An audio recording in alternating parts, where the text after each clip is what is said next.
ಶ್ರೀ ಗುರು ರಾಘವೇಂದ್ರ ಸ್ವಾಮಿ ಚರಿತ್ರೆ ಮತ್ತು ಮಹಾತ್ಮೆಯ 7ನೆಯ ಅಧ್ಯಾಯ. ವಿಶೇಷ ವಿದ್ಯಾಭ್ಯಾಸ. ಈ ರೀತಿ ಪ್ರಾಥಮಿಕ ಹಂತದ ವಿದ್ಯಾಭ್ಯಾಸವನ್ನು ಭಾವನವರಲ್ಲಿ ಮುಗಿಸಿ ಕುಲಗುರುಗಳಾದ ಶ್ರೀ ಸುಧೀಂದ್ರ ತೀರ್ಥರ ಬಳಿಯಲ್ಲಿ ಹೆಚ್ಚಿನ ಅಭ್ಯಾಸಕ್ಕಾಗಿ ಕುಂಭಕೋಣ ಮಠಕ್ಕೆ ವೆಂಕಟನಾಥರು ಬಂದರು. ಇವರ ತೀಕ್ಷ್ಣ ಬುದ್ಧಿಯನ್ನು ಕಂಡ ಶ್ರೀ ಸುಧೀಂದ್ರ ತೀರ್ಥರು ಈತನ ವಿದ್ಯಾಭ್ಯಾಸದ ಕಡೆಗೆ ಹೆಚ್ಚು ಗಮನ ಹರಿಸುತ್ತಿರುವುದು ಸಹಪಾಠಿಗಳಿಗೆ ಈರ್ಷೆ ಉಂಟುಮಾಡುತ್ತಿತ್ತು. ಅವರ ಅಭ್ಯಾಸದ ಸಮಯ ಪಟ್ಟಿಕೆಯನ್ನು ರಾಘವೇಂದ್ರ ವಿಜಯದಲ್ಲಿ ತಿಳಿಸುತ್ತಾರೆ. ಪ್ರಾತಃ ಕಾಲದಲ್ಲಿ ಅಹ್ನಿಕ ಮುಗಿಸಿ ವೇದಾಂತ ಶಾಸ್ತ್ರವನ್ನು, ನಂತರ ವ್ಯಾಕರಣ, ತರ್ಕಶಾಸ್ತ್ರಗಳನ್ನು, ಮಧ್ಯಾಹ್ನದಲ್ಲಿ ಪೂರ್ವ ಮೀಮಾಂಸಾ ಶಾಸ್ತ್ರವನ್ನು ಅಧ್ಯಯನ ಮಾಡುತ್ತಿದ್ದರು ಎಂದು ವರ್ಣಿಸಿದ್ದಾರೆ. ಈ ಸಮಯದಲ್ಲಿ ವೆಂಕಟನಾಥರು ಶ್ರೀ ಮಧ್ವಾಚಾರ್ಯರ ಹಾಗೂ ಶ್ರೀ ಜಯತೀರ್ಥರು, ಶ್ರೀ ವಿಬುಧೇಂದ್ರ ತೀರ್ಥರು, ಶ್ರೀ ವ್ಯಾಸತೀರ್ಥರೇ ಮೊದಲಾದ ಮಾಧ್ವಯತೀಶ್ವರರ ಗ್ರಂಥಗಳನ್ನು ಸಮಗ್ರವಾಗಿ ಅಭ್ಯಸಿಸಿ ಶಾಸ್ತ್ರ ನೈಪುಣ್ಯ ಸಂಪಾದಿಸಿದರು. ಹಾಗೆಯೇ ಆಟಪಾಠಗಳಲ್ಲೂ ವೆಂಕಟನಾಥರು ಬಹಳ ಮುಂದಿರುತ್ತಿದ್ದರು.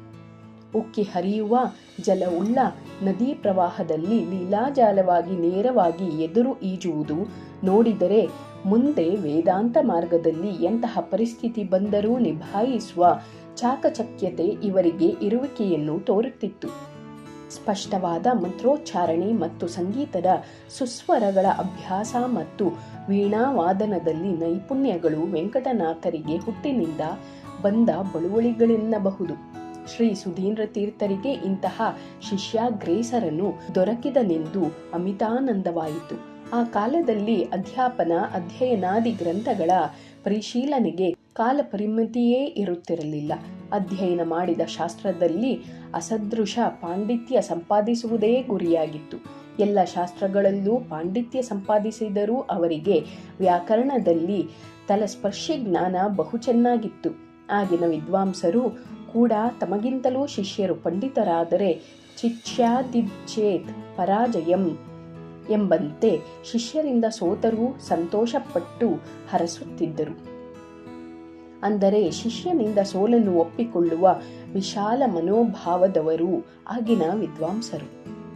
ಹೀಗೆ ಕಾಲ ಕಳೆಯುತ್ತಿರಲು ವೆಂಕಟನಾಥನಿಗೆ ತಾರುಣ್ಯ ಪ್ರಾಪ್ತವಾಯಿತು. ದೈವಾಂಶನಾದ್ದರಿಂದ ಆತನ ಸೌಂದರ್ಯ ನವ ಮನ್ಮಥಾಕೃತಿಯೇ ಆಗಿತ್ತು. ಅಷ್ಟು ವೇದಾಂತ ಪಾರಂಗತನಾಗಿದ್ದರೂ, ಸಕಲ ಕಲೆಗಳಲ್ಲೂ ಮಹೋನ್ನತ ವಿದ್ವತ್ತೆ ಇದ್ದರೂ ಸುಗುಣಶಾಲಿಯಾದ ಆತನಲ್ಲಿ ಎಳ್ಳಷ್ಟು ಅಹಂಕಾರವಿರಲಿಲ್ಲ. ಅಲ್ಲದೆ ವಿನಯ ವಿಧೇಯತೆಗಳೇ ಮೂರ್ತಿ ಭವಿಸಿದಂತೆ ಇದ್ದನು.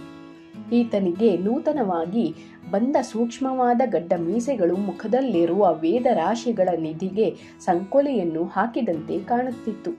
ನಮ್ಮ ಪ್ರಾಚೀನ ಪರಂಪರೆ ಎಂದರೆ ತಾನು ಓದುವುದಲ್ಲದೆ ತನಗಿಂತ ಕಿರಿಯರಿಗೆ ಓದುತ್ತಿರುವುದನ್ನು ಪಾಠ ಹೇಳುವುದು. ಈ ಪರಂಪರೆಯಲ್ಲಿ ಬಂದ ನಮ್ಮ ವೆಂಕಟನಾಥನಿಗೆ ಪಾಠ ಪ್ರವಚನಗಳಲ್ಲಿ ಅತಿ ಪ್ರೀತಿ. ಪಾಠ ಓದುತ್ತಾ ಪಾಠಗಳನ್ನು ಹೇಳಿಕೊಡುತ್ತಾ ವೆಂಕಟನಾಥನು ಆತ್ಮರಾಮನಾಗಿ ಆನಂದ ಸಾಗರದಲ್ಲಿ ಮಗ್ನನಾಗಿ ಕುಂಭಕೋಣ ನಗರದಲ್ಲಿ ವಾಸಿಸುತ್ತಿದ್ದನು. ಒಮ್ಮೆ ಶ್ರೀ ಸುಧೀಂದ್ರ ತೀರ್ಥರು ಉನ್ನತ ವ್ಯಾಸಂಗವಾದ ಶ್ರೀ ಜಯತೀರ್ಥರ ಶ್ರೀಮನ್ಯಾಯ ಸುಧೆಯನ್ನು ಪಾಠ ಹೇಳುತ್ತಿದ್ದ ಸಮಯದಲ್ಲಿ ಕ್ಲಿಷ್ಟ ಘಟ್ಟವೊಂದನ್ನು ಸ್ವಲ್ಪ ಹೇಳಿ ನಾಳೆ ಮುಂದುವರಿಸುತ್ತೇವೆಂದು ಪಾಠವನ್ನು ನಿಲ್ಲಿಸಿದರು. ಈ ವಿಷಯದಲ್ಲಿ ಯಾವ ಶಿಷ್ಯನಾದರೂ ವಿಚಾರ ಮಾಡುತ್ತಾನೋ ನೋಡೋಣ ಎಂದು ಪರೀಕ್ಷಿಸಲು ಅಂದು ರಾತ್ರಿ ಶಿಷ್ಯರುಗಳು ಮಲಗಿರುವ ಕಡೆಗೆ ಹೋಗಿ ನೋಡಲಾಗಿ ಹರಕು ಬಟ್ಟೆಯನ್ನುಟ್ಟು ತರಗೆಲೆಗಳ ಬೂದಿಯ ಪಕ್ಕದಲ್ಲಿ ಬಹಳ ಹೊತ್ತು ಸಾಧನೆ ಮಾಡಿ ಸಾಕಾಗಿ ವೆಂಕಟನಾಥನು ನಿದ್ರಿಸುತ್ತಿದ್ದನು.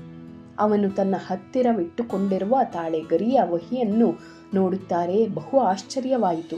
ತಾವು ಹೇಳಿದ ಕ್ಲಿಷ್ಟ ಘಟ್ಟದ ಪೂರ್ವಪಕ್ಷಕ್ಕೆ ಸಮಾಧಾನವನ್ನು ಸ್ಪಷ್ಟವಾಗಿ ವ್ಯಾಖ್ಯಾನ ಮಾಡಿದ್ದಾನೆ. ತಕ್ಷಣ ಆನಂದದಿಂದ ತಮ್ಮ ಮೈಮೇಲಿನ ಶಾಲನ್ನು ಹೊದಿಸಿ ಆತನು ಬರೆದಿರುವ ವಹಿಯನ್ನು ತೆಗೆದುಕೊಂಡು ಹೋದರು.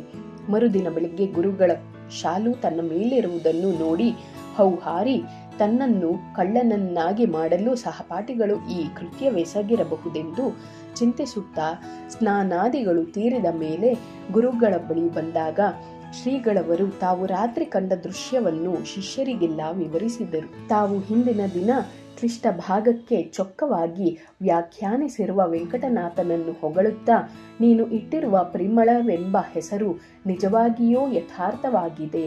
ನಾವೇ ನಿನಗೆ ಶಾಲು ಹೊದ್ದಿಸಿದ್ದೆವು ಎಂದು ಸಂತೋಷದಿಂದ ಹೇಳಿದರು. ಅಂದು ವೆಂಕಟನಾಥನಿಗೆ ಪರಿಮಳಾಚಾರ್ಯನೆಂಬ ಬಿರುದನ್ನು ದಯಪಾಲಿಸಿದರು.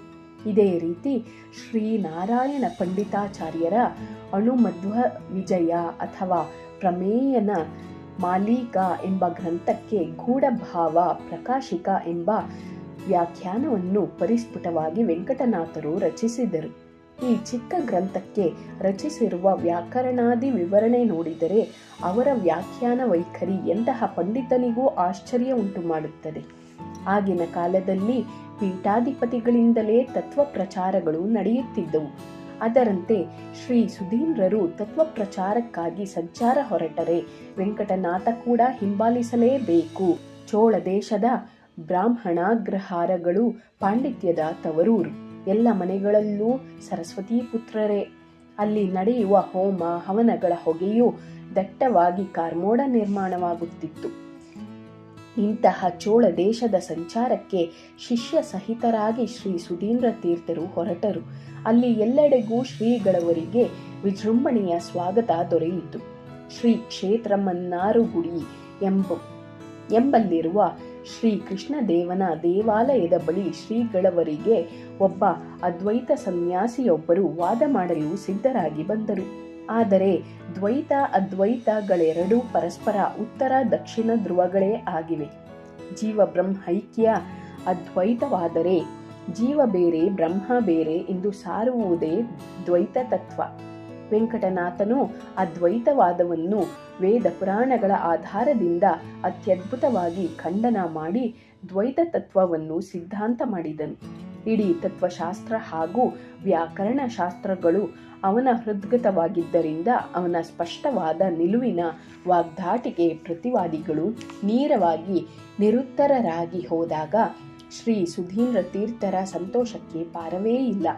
ತಾವು ಬೋಧನ ಮಾಡದಿರುವ ವ್ಯಾಕರಣದಲ್ಲಿಯೂ ಆತನ ಆಳವಾದ ಜ್ಞಾನವನ್ನು ನೋಡಿ ಆಶ್ಚರ್ಯ ಹೊಂದಿದ ಶ್ರೀಗಳು ಮಹಾಭಾಷ್ಯಾಚಾರ್ಯನೆಂದು ಬಿರುದು ಕೊಟ್ಟು ಗೌರವಿಸಿದರು. ಅಂದಿನಿಂದ ವೆಂಕಟನಾಥನು ಮಹಾಭಾಷ್ಯ ವೆಂಕಟ ಭಟ್ಟಾಚಾರ್ಯನೆಂದು ಪ್ರಸಿದ್ಧಿ ಪಡೆದನು.